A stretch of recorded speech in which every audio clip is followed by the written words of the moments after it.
Po, kain tayo ng pinakbet. Hello guys! At ngayong araw ay ituturo ko naman po sa inyo kung paano ko niluto ang aking pinakbet Ilocano Authentic. Kasi bagoong yung ginamit natin, hindi alamang at hindi po natin siya ginisa. Ang kinailangan lang po natin gawin is ilagay sa kaserola ang lahat ng sangkap. At bago nga tayo magpatuloy, ito ang mga kinailangan nating sangkap para po sa ating pagluluto. Kailangan natin ng gulay, kailangan natin ng sili, sitaw, okra, at ampalaya. Kung kayo po ay nakatira sa probinsya, mas mainam po kung ang gagamitin ninyong ampalaya is yung native ampalaya. At saka dun sa talong, mas okay po na yung bilog. Kasi dito wala akong mahanap. Kailangan din nating gumamit ng 2 perasong kamatis, 1 perasong kamote, para po matamis ang sabaw, bagnet para sa pangsahog, talong, bagoong,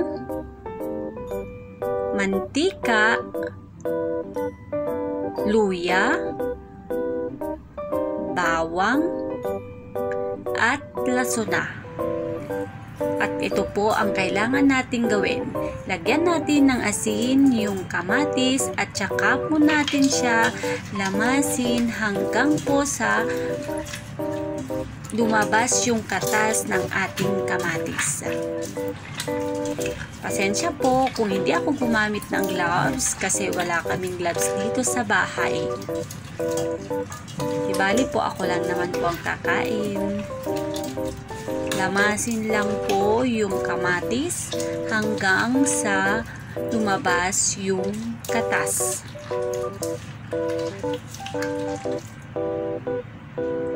Ganyan. Kapag lumabas na yung katas ay okay na po yan.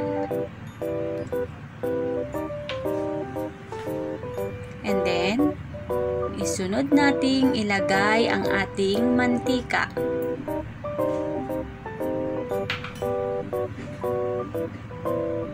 Pagkatapos, ilalagay na din natin yung bawang. Pagkatapos ng bawang, luya.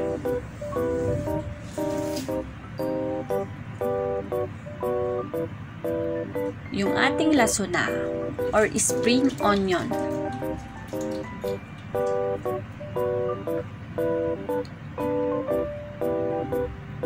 Tsaka natin ilagay yung bagoong.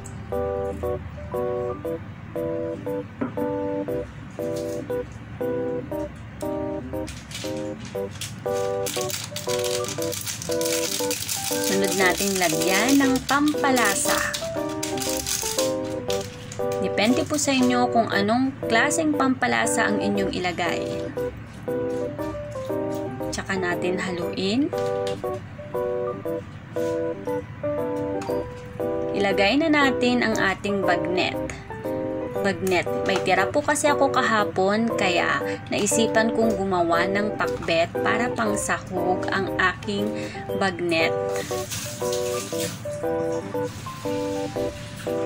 Pagkatapos, isunod nating ilagay, lagyan ng tubig. Konti lang dahil magsasabaw pa naman ang ating gulay.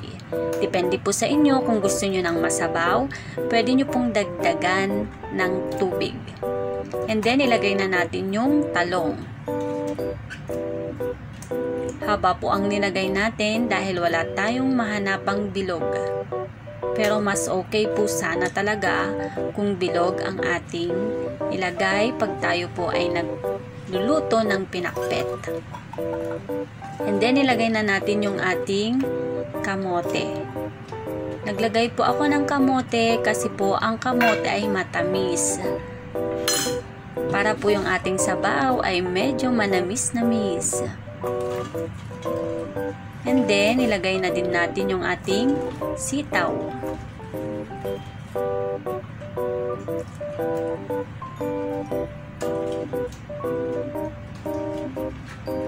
Pagkatapos ng sitaw, ilagay na natin ang ating okra.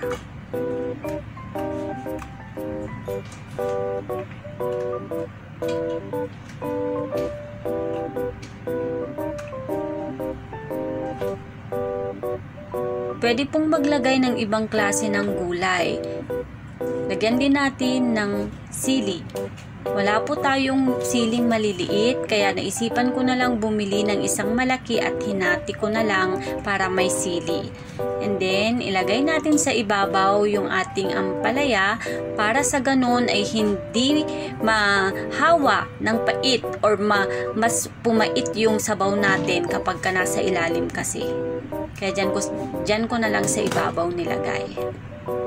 Pagkatapos niyan, tagpan na natin at saka na natin isalang sa ating kalan. Lulutuin natin ang ating pinakbet in 8 to 10 minutes lamang po. Depende sa inyo. Kasi ako 8 to 10 minutes lang para hindi siya madurog.